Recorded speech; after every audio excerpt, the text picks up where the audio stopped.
Hello, and welcome to my little video presentation showing how a pair of Anglo-Saxon style garnet cloisonne disc brooches is made. As the subtitle said, here I am just transferring the pattern, going from the sketch and copying all the lines on over to the metal disc itself, which is the foundation of it all. The design that I went for here is not a replica of any historical piece, as far as I know. Um, I went to all sorts of museum sites and trolled Pinterest and grabbed every single disc brooch artifact picture that I could find.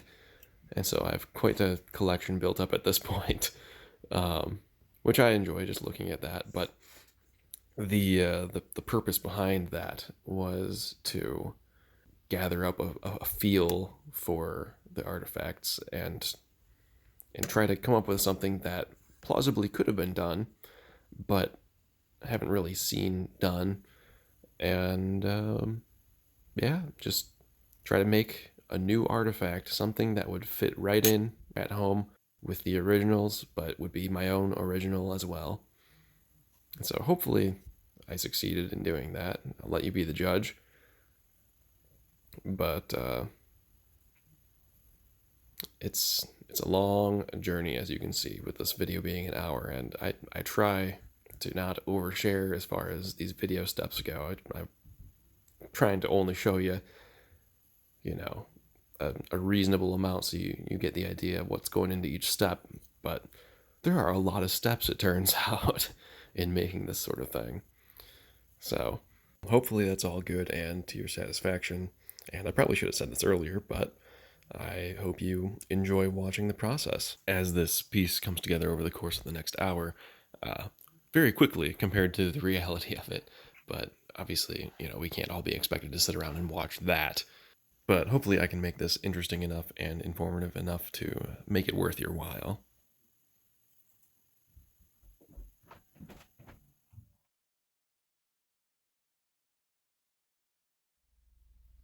So what I have here is fine silver bezel wire. You can get this in a variety of thicknesses or widths as well.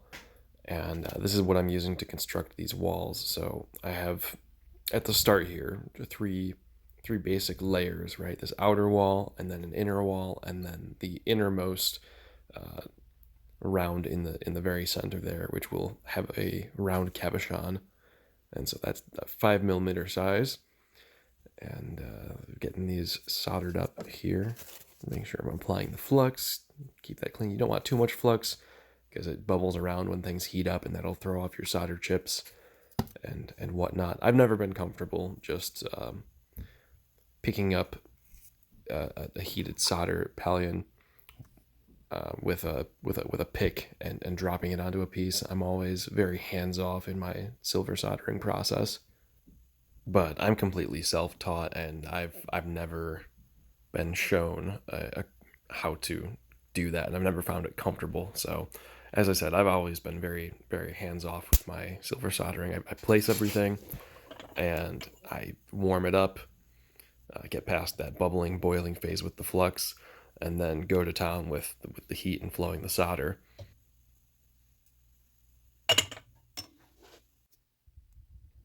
So right here, I have taken a file and I've cleaned out the inside, any excess silver solder that has flowed to the inside of the seam, and now I'm just popping these rounds back onto a 5 millimeter steel rod here, just to make sure everything's nice and round.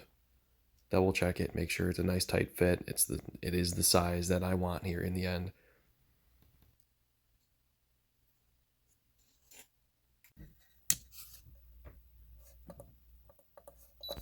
So this tool here is a pulse arc welder. It's has a tungsten electrode, and the that gas bottle that I opened the valve on earlier is an argon shielding gas, which is not always necessary. You can get away with not using it on pure metals such as fine silver. It's it's a little more acceptable, but it's definitely a good idea and definitely helps with creating a good bond when tacking these pieces together. Uh, this is just a little brush for cleaning off the uh, the crud when you zap this stuff with an arc. There can be this residue left behind, these dark marks. It's almost like a soot or something, and sometimes that gets in the way. But it really is a very handy tool that sort of makes this much more reasonable. I can imagine what this would be like trying to make all these walls and try to braze them or silver solder them in place.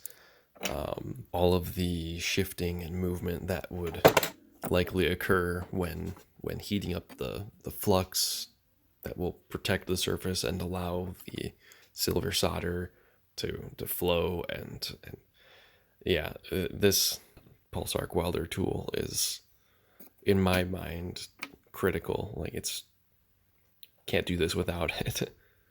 Which of course, you can, but the headache level goes just it skyrockets, and that's a level of headache that I don't need in my life, and I'd be willing to bet that most people wouldn't want that in their life either. So I can't stress enough how much more doable this sort of work becomes with this particular tool.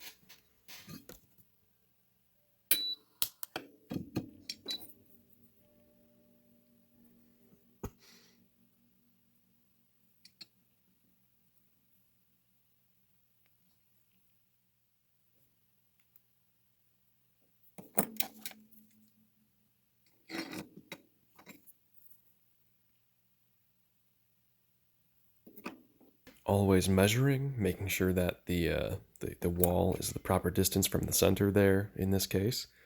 And once tacking one side, it's always good to go back, measure again, and make sure things aren't crooked. And yeah, it's like they say, measure twice, cut once. Except in this case, instead of cutting, we are welding, TIG welding, in fact, on a miniature scale here.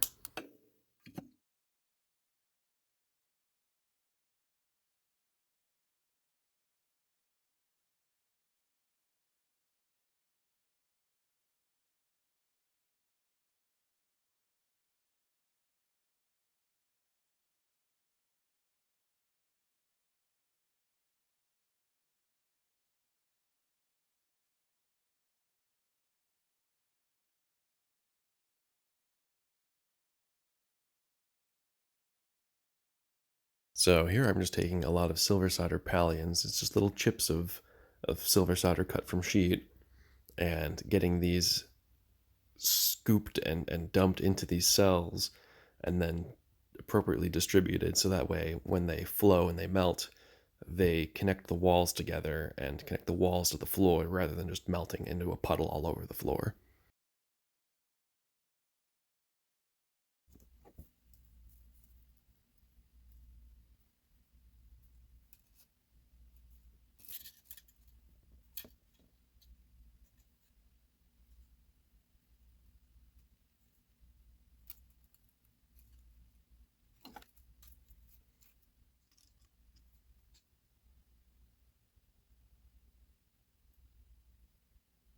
One thing that I've noticed on a number of disc brooches is that it's not uncommon for a little bit of beaded wire or some sort of decorative wire to wrap around the outside, or some sort of decorative element wrapping around the outside of the disc brooch. Many are left plain, but I I wanted to do something a little extra, go the extra mile, and make these as nice as I could. So I had this beaded wire and decided, let's do it. Let's go for it.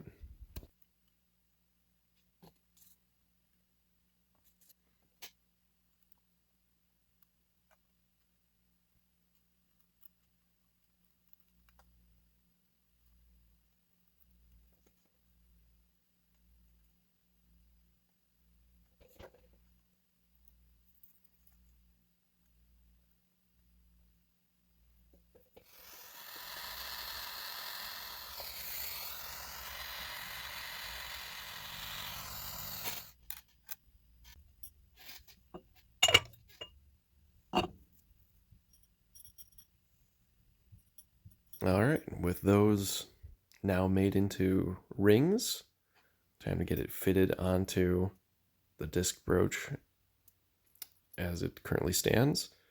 That was interesting to figure out the best way to do that.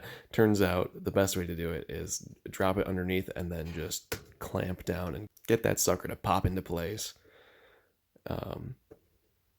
So that was nice and tight, but yeah, sometimes mistakes happen, and oops, this one is too big somehow. Messed that up, so got to go redo it. Just clip out the excess and resolder that thing together.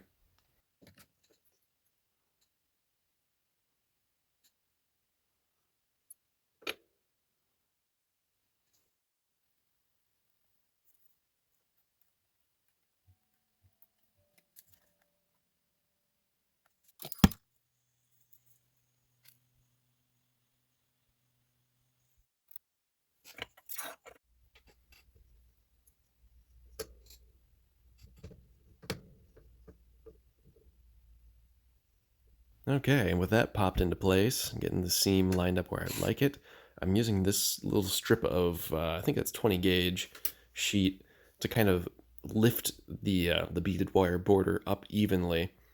So that way it's not just there at the very base of the brooch, but it's actually lifted up a little bit. I think it looks better. It's a neat and clean look.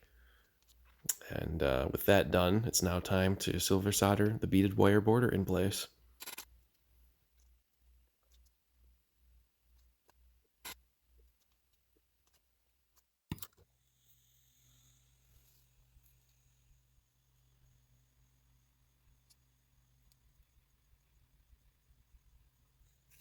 One thing that seems to happen as the surface is depleted of copper, because this is a mix of sterling silver and fine silver. So all of the walls, all of that is fine silver bezel wire, but the disc itself is sterling silver. And what happens with these repeated cyclings of pickling is it leaches the copper out of the sterling silver, only out of the surface. It's still there at the core of the material, but this is called depletion gilding because it leaves behind a surface of fine silver. So the material is effectively and in a sense gilded because it has this jacket of precious metal over it, in this case fine silver, due to the copper being depleted from the surface. And so what I find is it can be a little more difficult to judge the color change. So when you take this under a torch and you heat it to red hot, it seems like it requires a much greater heat to notice even just a pink glow compared to a piece of sterling where you can see the oxide colors before it then starts to glow red.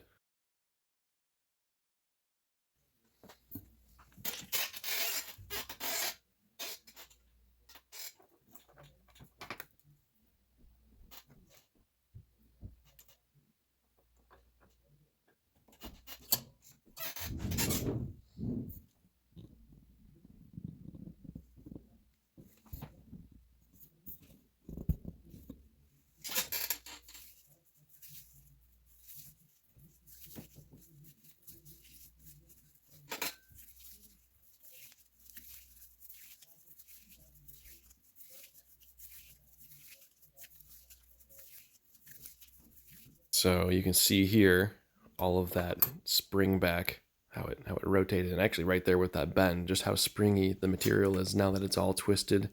It's been work hardened, and I need to bend this into these tight coils to make these small Triskel shapes. And so annealing this is the next step. And as simple as this is, just heating it up to red hot and working all the way down the length of the wire here, it's very important because without bringing the material back to a relaxed state after work hardening, you just can't get those nice tight bends that you need to make these shapes.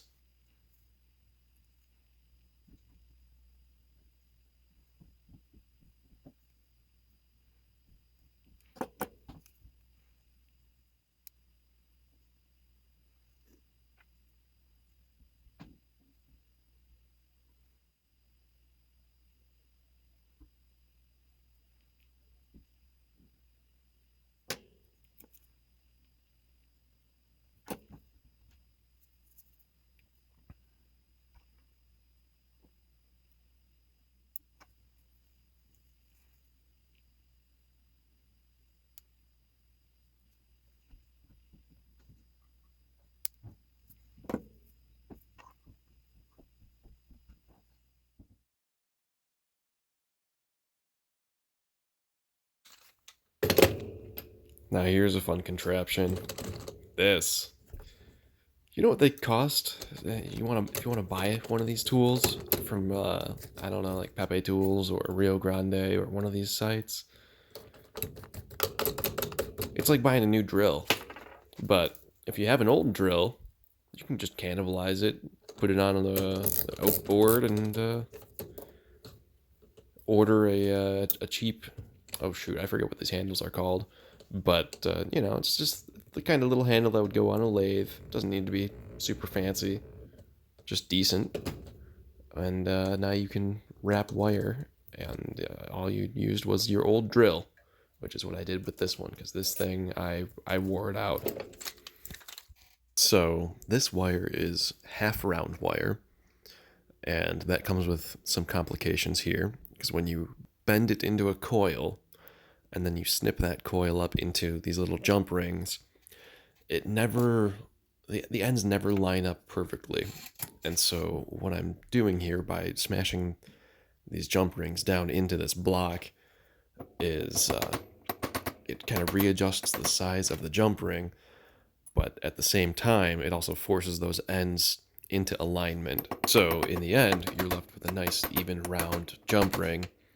Whereas if you had just tried to bend those two wire ends together from the shape that it's in after snipping it off of the coil, it would just be all twisted and messy.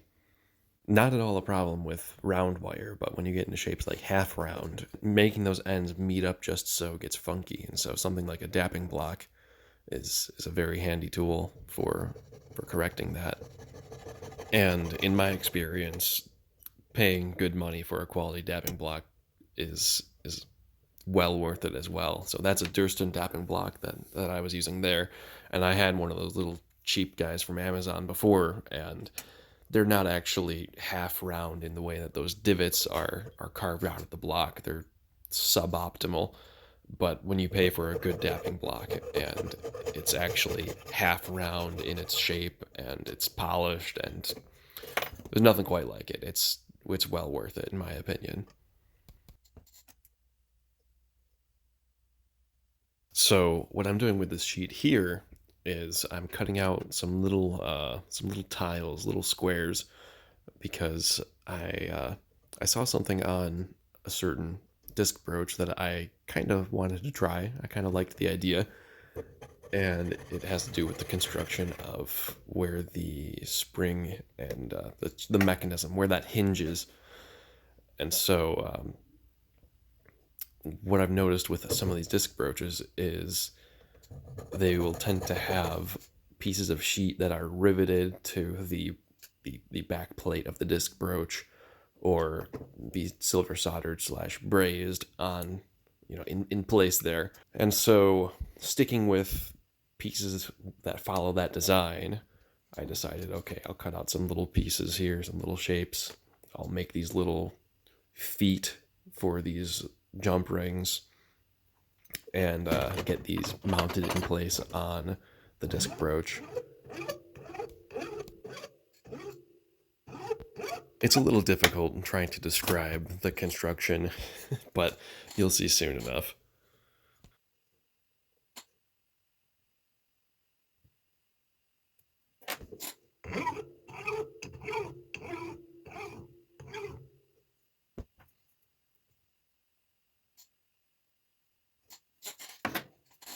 So, not wanting to leave these pieces plain either, I have this stamp here that I made, probably from an old spade bit, old wood boring bit.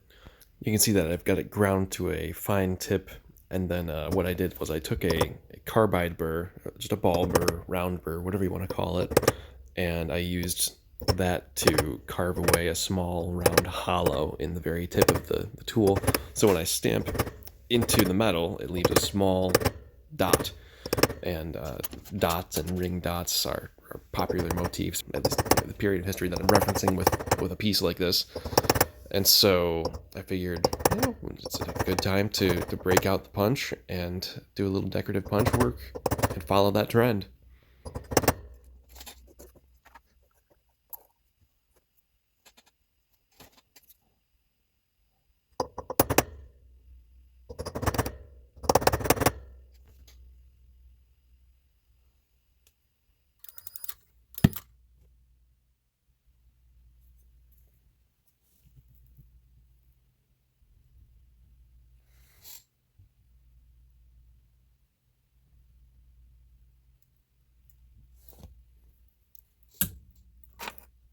back to applying solder pallions, getting these all in place, getting the,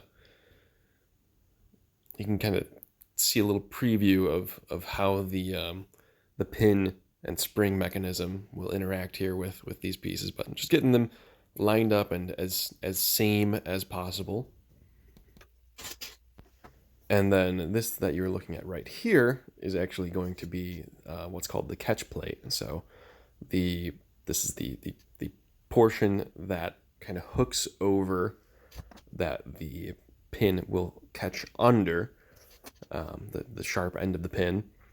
And so I've seen on a couple of pieces some decorative wire work done, and also, again, not wanting these pieces to be left to be plain Jane, I wanted to do something on them, so bending up some wires, throw some little decorative swirlies on there, some little grains, call it good.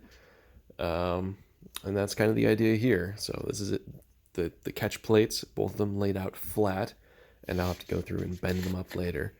And then this here, I'm about to apply this powder. This is filigree powder, and it's just a very, very low temperature silver solder. And so this is good for applying all these small wire elements like this. But sometimes it does take a few applications to ensure everything is really connected well, and that's definitely something you're about to see here in a minute.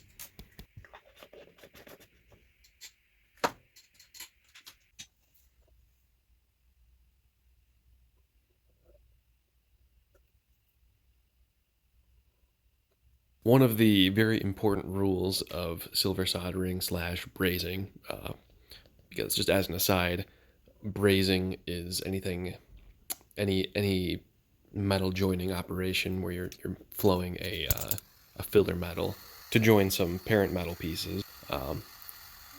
Anything of that nature happening above a certain temperature, I forget off the top of my head here right now, but silver soldering actually falls under the domain of brazing, you could say.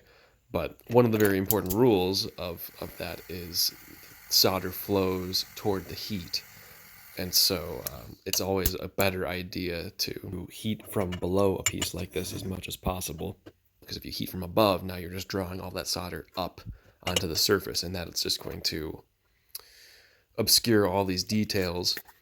And so it can be very helpful to apply heat from both sides, but you definitely want to focus the heat from underneath. And that's the whole idea with this setup here, being able to do that and focus the heat underneath. Now, this grain right here, this little guy, you can see it blew off in the pickle, and now I'm trying to get it to attach and silver solder on. But something about this grain, it's just a menace. It will not stick no matter what, and you're gonna see it's gonna return.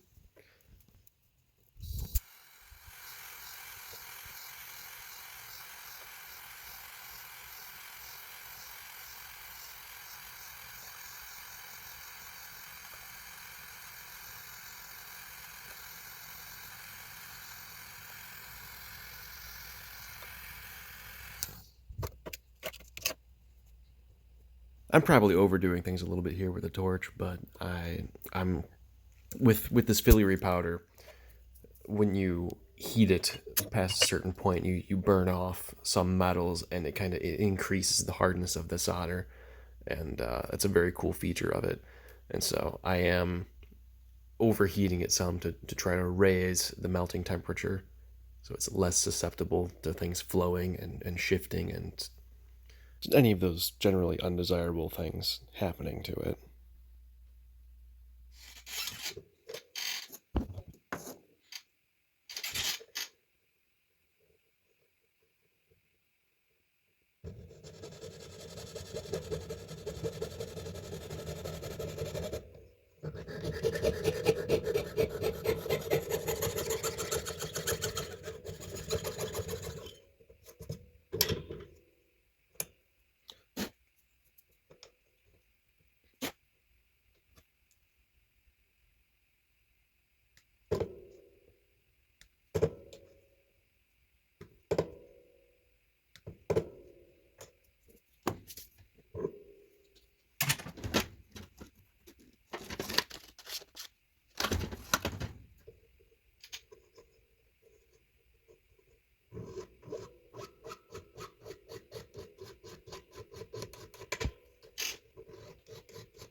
Just making sure they are both going to be the same length when I cut.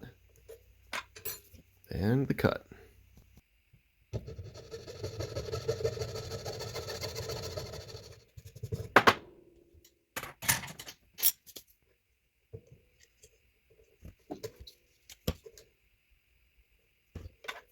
And here it is. It's gone missing again. Oh, this little grain. Why? Why are you this way? Here we go again. I'm gonna silver side the heck out of this thing this time. It's not escaping. Not anymore. We've had enough of this.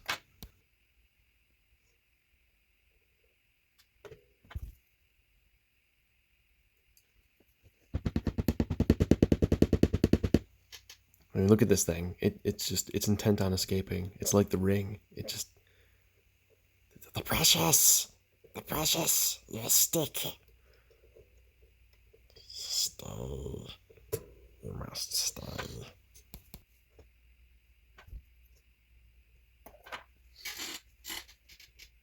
Apply a little flux. There's this border wire on this piece is separating a little bit, so you got to flow a little more solder down in there. Make sure everything is sticking very well. Because again, I'm going to be bending these pieces into a sort of a J shape, and so that's a lot of deformation, and that means they need to be silver soldered quite well to withstand that. And so if you're wondering why this piece is upside down, again, it's because solder flows toward the heat, and if I'm heating from the back, it'll flow down toward the base of the plate there, and that's something that I really wanted to be intent on doing with that one piece, whereas with this other one, I really wanted to see what I was doing from the top, and so I'm kind of focusing the flame from the side to try to get it to reflect up off of the charcoal block, and either have an even enough heat or a bottom focused heat to get the result that I was looking for there. So the great puzzle at this point was kind of like, okay, how do I effectively bend these into a J shape? But I figured it out. I have some soft jaws, pried it against the bench block here, and yeah, I cut out a lot of that. It was difficult to watch, so I'm not gonna force you to watch that struggle. But just know that it was a lot of silliness and goofiness with those soft jaw pliers and the ring clamp, and actually some tapping punches. Just trying to figure out how do I do this without putting too many tool marks on the surface of the wire, because I don't want to destroy how that looks, right? So if you're using steel tools and trying to bend something like that into a J shape, it's very easy to mar your twisted wires and things like that, and now they're going to look all ugly. So soft jaws and things like that are very important while bending that into shape.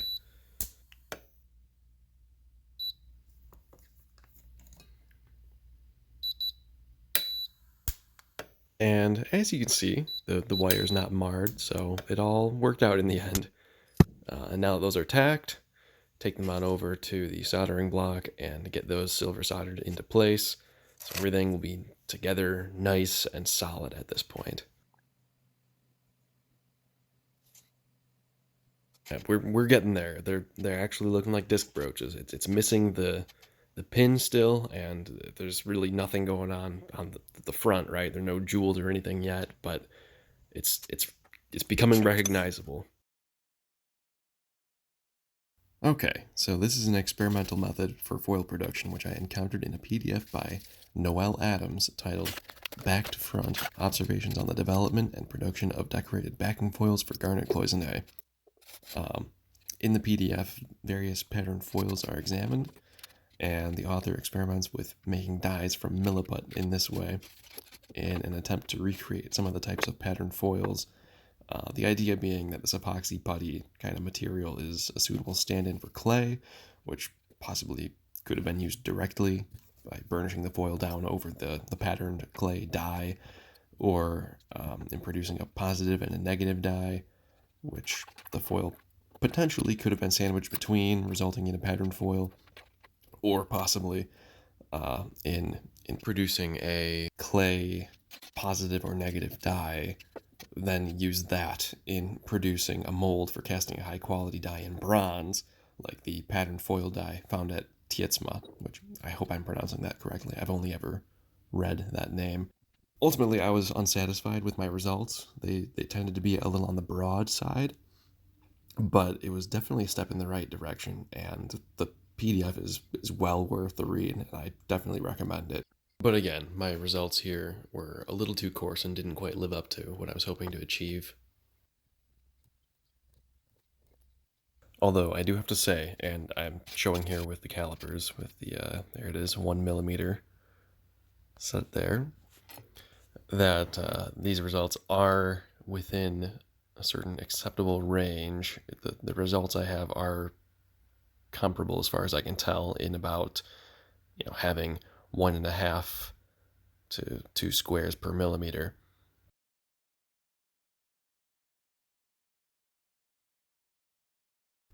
Now, this is what I switched to.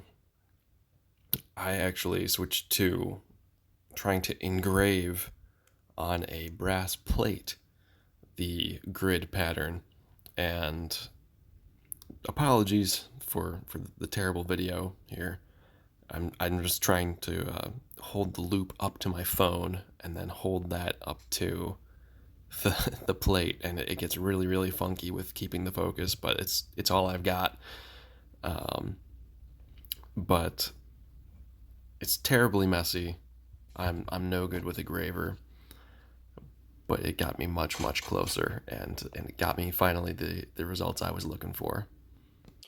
So you can hold this up to the milliput or the, well, yeah, either of these, of my two finer examples in milliput, and see that the pattern's a little on the broad side, a little large, but compared to this, that's a little more acceptable. That's closer. Although I will have to go over this again this direction, because these are actually cutting these lines. Now that these lines have already been cut side to side, now I'm cutting the opposite direction here. These are just scribed in with an awl, which gives me a nice little channel to start to follow in with the graver. It helps, but it's still slippery business. I just suck with a graver. There's just no way around it. Okay. Time for the test. Right after this. It's pretty messy. There's lots of room for improvement.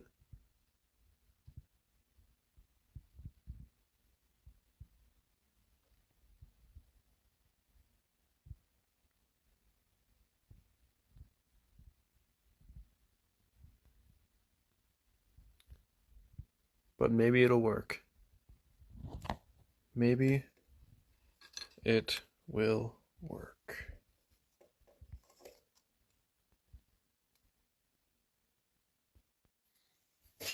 Okay. I might need a new piece of foil. That's working, in spite of how shallow that all those cuts are. Wow. Gosh, everything is in the way. These glasses are in the way. The lights are in the way. I'm in my own way. Wow. It's very fine, but it's working. I might need to dull some of these cuts a little more. It looks like I'm cutting through the foil.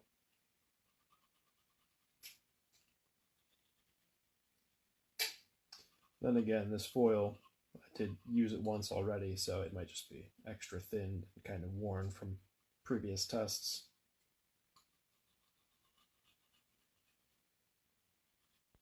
All right, pulled up the foil, flipped it. Here is what we were looking at.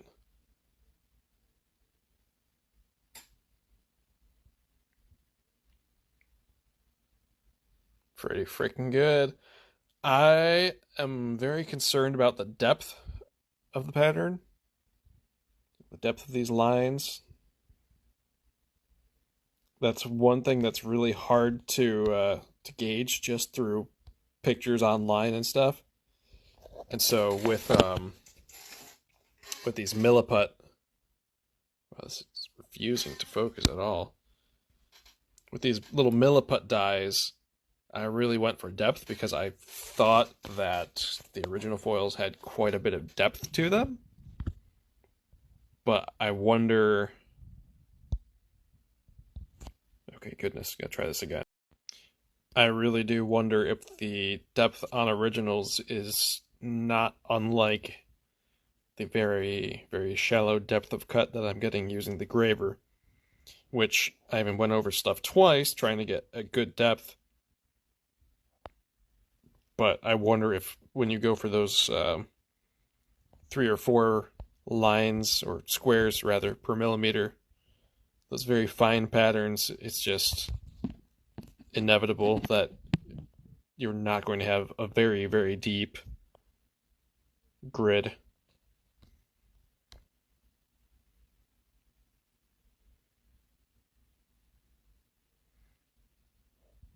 Not bad though. That looks right.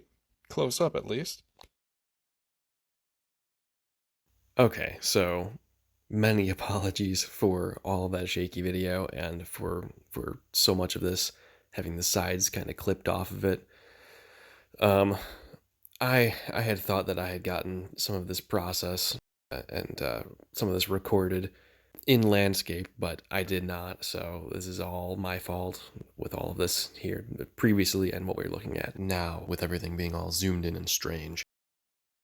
As you can see, I did not make these gems out of garnet. That would be quite cost prohibitive for me right now with all the labor of processing the rough. But I do have this garnet colored glass, which I do need to resurface to bring to an appropriate thickness, and that's what's going on here on the homemade flat lap. So you're just seeing going through the progression of grits here, through these different plates, and then now into the polish. So ultimately, the glass is somewhere in the neighborhood of 2 millimeters thick, and that's a little bit arbitrary. I was looking at the best close-ups that I could find from different museum sites, trying to look at different wire elements, because some of these pictures, they do have little lines that say, okay, this is a 2 millimeter scale here, this is a 5 millimeter scale in this picture, and because of the way some of these stones are tipped and turned on these old artifacts, sometimes you can get a glimpse at the side, and that will allow you to get just a rough estimate at what the thickness of the stone might be. And so I'm going off of that. My best guess was based off of those pictures, as well as kind of a compromise, because I can't go too thin with the glass here, because the color is probably not going to be as strong as an actual garnet stone. And so there's that, but also I don't want the foils to be too far away. If the glass is too thick, now the foil is too deep, and it's harder for the light to get to it and really cause that sparkle. And so it's a bit of a compromise between all these different things. So you can see here I have the glass kind of chopped up, and I'm just playing with dopping wax, and we'll be moving on to actually shaping the gems next.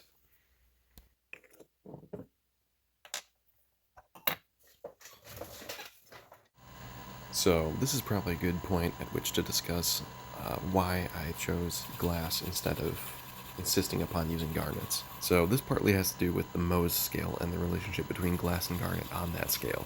So the Mohs scale is a hardness scale, 1 to 9, with diamonds being at 9, and I forget what's at 1 exactly, but it's something relatively soft compared to diamonds.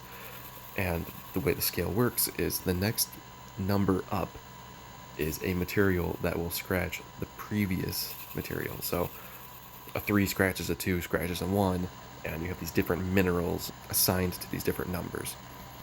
And if I remember correctly, glass is about a 6.5 on the Mohs scale, and garnets are anywhere between a 6.5 to a 7.5. So they're typically harder than glass, but sometimes as soft as glass. And with my availability of material, I already had this garnet colored glass. It would be a little bit easier to work, a little bit easier to polish. I already had the polishing compounds that I would need for glass, whereas with garnet you need some slightly different compounds to effectively polish.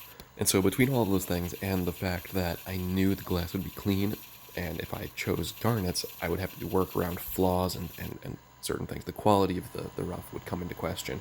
Plus, combined with the fact that some originals actually use glass according to what some of these museums are saying about the materials used in these brooches, I decided that glass would be a acceptable stand-in given the circumstances and the fact that I've never really done this before.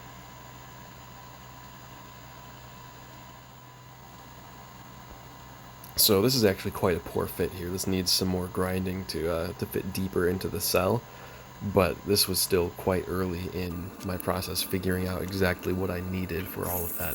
Now here you can see I have quite a few already cut there on that little black tray. I have a piece of tape laid down with all the gems stuck to that tape so that way they stay in place, because it's so easy to just jostle them and get them all mixed up. And honestly, doing this the way that I've done it, and I'm sure the original as well, it's a very individual, special boy process with all these gems. They're all little unique individuals that have to fit in their cell, and you could probably trade a few of them with some of these, but it's like the stuff is just off enough to where it really does matter, and every gem has to go to a certain cell, and if it doesn't, it's going to start to cause problems because the fit's just not going to be quite right.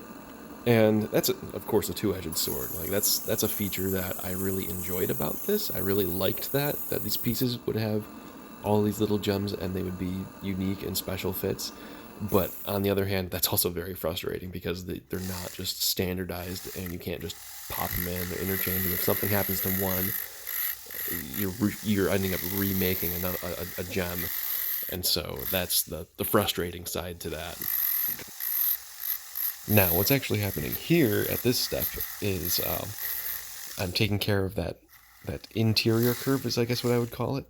So as you can see in the disc broach here off to the side, right, you've got that outside curve, but there's also that inside curve, and that needs to match as well. And that's kind of a funky spot, and there's not a great way to do that on the flat lap. So this is the best solution I could come up with, is these diamond burrs, or these diamond tools with the flex shaft, and just sit over here over this pot of water and carefully lubricate and grind, and it all worked out, but it's definitely a process.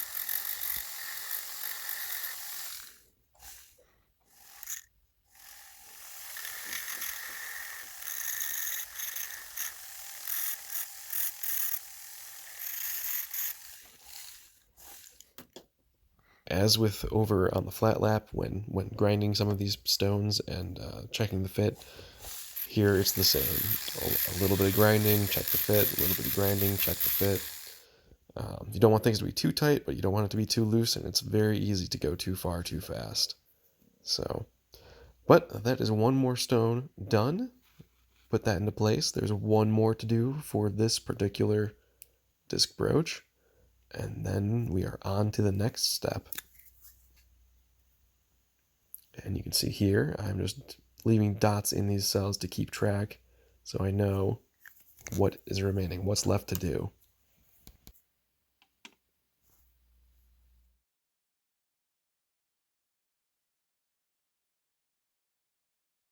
Here we go. Look at this. All right, so there's a little bit of action that happened here behind the scenes, and it's boring stuff to watch, so I'll just explain it here. You can see I have this white material here in the bottom of these cells on this disc brooch, and that's typically what would be referred to as cement. And I tried to find out exactly what the stuff is composed of, and it's very tricky and difficult to track down whether the stuff has been analyzed on original brooches or what. But it's not an unusual thing to see. It looks like some brooches or pendants that use this garnet cloisonne sort of decoration don't necessarily use it, but certainly in disc brooches, it's used as a material to kind of give the brooch some more body. You can get a thicker, more impressive looking brooch. It's taller and And so it's used like a filler material and as a support for those gems. Now, like I said, what I couldn't find out is exactly what the stuff is made of when it comes to these originals. But I did find some possible analysis of the material, or if it wasn't that, then it was conjecture about what the material exactly could be. So, what it often seems to be referenced as is some sort of gypsum or gypsum and sand based material. And I want to say somewhere along the road here, I also read potentially egg white mixed in. Um, so, I'm not sure if this is due to analysis of the material from the originals, or if this is conjecture based on what's known about grout like materials used back around this time in history, maybe older, who knows when. This is just stuff, I forget where the links went. There's been so much information just passing through my fingertips here, trying to track things down that it's long gone. But anyway, I recognized that I did have some gypsum material as well as very, very fine silica in the form of investment for casting. And so that seemed to be a pretty good stand in, and I went ahead and used that as well as some egg white and mixed it together to make a sort of a putty, which I then used a vibratory table to shake that putty like mixture down into the cells, so that way I could get these stones leveled off so that they're all at the same height where they need to be. Now, at that point, my next concern was waterproofing the material, because the last thing that I wanted to happen was, say these were ever submerged in water for some reason. You never know what's going to happen. But let's say something like that does happen. If I don't waterproof that putty material, then there's the potential for it to start to break down, some amount of it to potentially wind up on the top surface of the foils, and that's going to make them all dirty, and it's not going to look so pretty anymore. And of course, naturally, that's a problem. So what I did was I took a little drop of super glue, very, very thin super glue, and I applied that in each of the cells. And for reasons I can't quite explain, in one case, it was absorbed very well into the putty material. It just kind of drank it up, and it didn't really affect things too much. But in the other case, it actually stood on top, and that actually caused further issues with getting these stones leveled and getting them all nice and even, because even that little drop of thin super glue, just that minute amount of thickness that it adds, once you get right up in there with the loop and you're looking at the height of where these gems are standing, it matters. It actually makes a difference. So that caused a little extra trouble and grief in the case of scraping the cement material and getting everything leveled. But as you can see here, cutting the foils. So what I've been doing and what you've been watching is I've been plucking out these gems. What I'll do is I'll hold that gem with my little wax stick here. I'm not even sure about the name for the tool. It's the gem picker upper. Uh, and I'll carefully set that down on the foil and then trace around the outside edge with the X-Acto knife to leave a crease in the foil, which I can then follow up and then snip with the scissors to cut out a foil just about the right size that I need. I obviously do need to do some trimming here and there, but you don't want it to be too big, don't want it to be too small. If it's too small, it's really messy work. If it's too big, it could affect the fit of the stone, but it's not always critical. Sometimes it's actually what you need. In the case of a lot of originals, these foils are actually used to help pack around slightly loose stones and fill things out a little bit more, which again, not quite ideal, but having done this now, I can sympathize with the ancients and their choices of doing that. What I also found is that it's quite good if you need to slightly adjust the level of your stone, if you need to adjust the tilt of it a little bit, if it's sitting cockeyed in the cell and you need to bring it up nice and level, then just putting a little bit of scrap foils from just some trimmings, things like that, under that one side to help shim and pop it up. Very, very handy stuff. I totally get now why it was used often in the ways that you can see the foils have been used. And you kind of look at it and you might say like, oh, that's seems like kind of shoddy work, now. But having gone through this, it's like, you know what? I'm going to use every scrap that I can to make this thing work, because this is just, it's a lot. It's just a lot. So, ancient makers of garnet cloisonne, you have my sympathies. I think I understand a little bit now. I've got a little window into your process and why things were packed the way that they were packed. And here's a view of the brooches with the glass gems in place, but this one does not have foils yet. And this one does. So I wanted to take a moment here to give a direct side-by-side comparison, because I'm not going to have an opportunity to be able to do that soon, because I need to get these foils on that one. So you can see there's a lot more fire and excitement to this one. This is all toned down and dull. It says, oh, okay, yeah, respectable work. It's nice. This one says, hello, I am shiny, and you want me. Look at that. I've never seen anything like this in person. Only pictures from museums and stuff, so allow me a moment to relish in this. Even though I am tooting my own horn a little bit, I can't help it, because again, I've only seen, the red glass as a mock-up against the foils and stuff like that, but having it in place,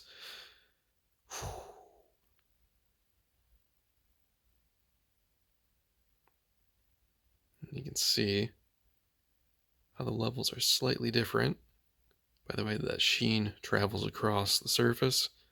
I kind of like how it's not perfectly flat, how it dances a little bit across the surface there, because they're all slightly angled, cocked one way or another. They're not all perfectly level. Whereas if this was a resin pour, let's say I set this up like this, I poured all these cells with resin, I overdid it, and then I sanded everything back, it can't really help but be relatively flat, and that sheen is going to travel across real evenly if you do a decent, sanding and polishing job once you level everything out.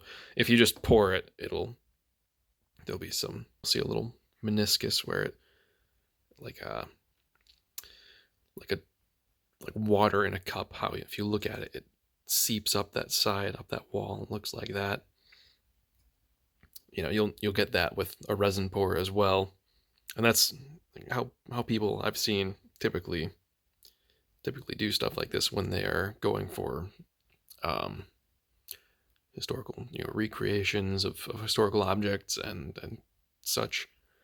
There's vitreous enamel, which is glass that you fire in an oven or with a torch, I guess. I've always seen it done in like an oven, and you just melt the glass into those cells. Excuse me. And that is cloisonne. That's enamel work. So there's that, or the cheaper version is, call it cold enamel. It's cheaper just because it's easier to do, and that's really it's epoxy resin. It was given a fancier name to make it sound fancier, and people do that for various reasons, and that's fine. Like, people make nice furniture and things using epoxy resin. That's, you do you. Not knocking it. It's just not my preferred thing to do if I can. I would like to stick as close to the originals as possible, and that's why I did it this way. And yeah, what can I say? When you go and buy garnet rough, they're expecting you to take that garnet rough, and there's going to be a lot of loss as it is, but they're expecting you to make that into a gemstone of whatever carat weight. Obviously you want to maximize it so that way you can maximize the profits on the rough that you've purchased and reworked and put all your time and energy into to do that, turn it into a new and beautiful thing. Whereas if I were to take garnet rough, cut it into a bunch of flat slabs, I need to cut it overly thick, then I need to grind it down, polish it, and then grind it more to reshape it into all these different shapes. So that's if you're using what's typically available out there with garnet rough. There's some evidence that I've seen where garnet can form flat sheets, relatively flat sheets. I've seen some pictures of it in mica, and that actually gets you already flat sheets of gemmy garnet material that you can take and rework. And so it's thought by some that that's probably what was used for a lot of this, because there's just so much waste in producing the material otherwise. So anyway, you can't just split it into sheets and things like certain other materials where you can take advantage of a fracture plane. And all right, I really need to get back to work and get these foils under this glass.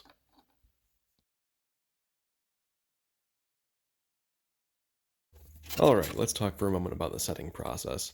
So you see here I have this polished brass rod in this little tool handle, and I like to use that to set my cabochon here in the center. It's very handy. It's more gentle than a steel tool, so that's why I prefer that. But as far as all of these other walls go, it's really a bit of a burnishing game, or at least it seemed that way based on looking at the originals and thinking about how these walls needed to be deformed to contain the gems and keep them from falling out. And I initially started by trying to burnish those walls down, but I ended up needing something with a little more power. And I don't have a hammer handpiece. My flex shaft tool, it's not a flex shaft brand. It's a budget option from Rio Grande. So it actually doesn't have the correct the drive head size on the flexible shaft tool.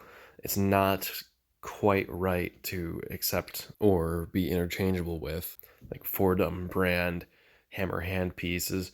So I've got to get a little creative. And what I have here is a small Dremel engraving tool. And what happens is the tool tip on this, it vibrates inward and out. And I set a little brass rivet that I ground down and polished the head on into the tip of the Dremel tool, and I use that as a hammer handpiece to gently tap and hammer and mush the metal around where I need it to go, to gently set these gems.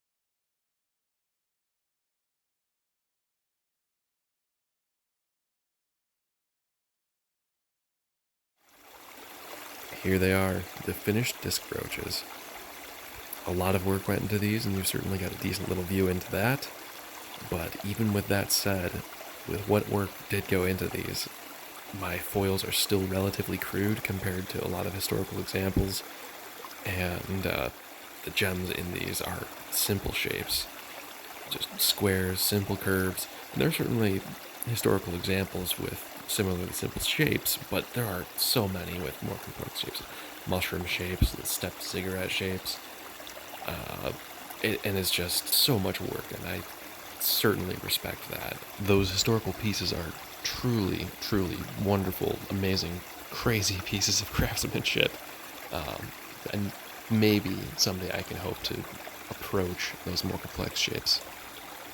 But you've been listening to me blabbing on for an hour. I'm going to shut up here and just let you enjoy the sounds of the water and the sights of the finished brooches.